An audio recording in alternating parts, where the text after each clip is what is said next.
新聞頭家先來看這南投德山一間在地經營超過50棟做餅的工廠，今仔日早起8點半左右着火，消防到中晝還佫咧拍火，目前火勢是已經控制掉了啊。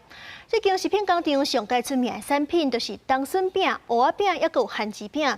即陣這工廠燒起，損失還佫咧估算，恐驚會去影響到中秋節出貨。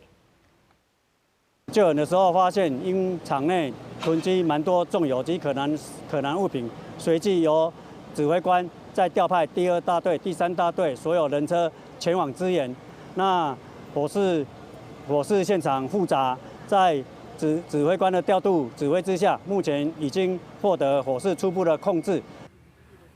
工廠內底因為有放做餅用的油，還佫包餅的包裝品，這火咧炭燒是真緊。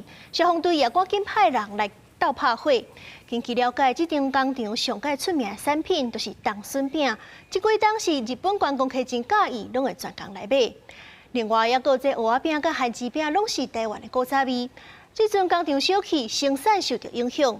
初步了解，敢若是電路爆炸所引起的大火，詳細原因還佫調查。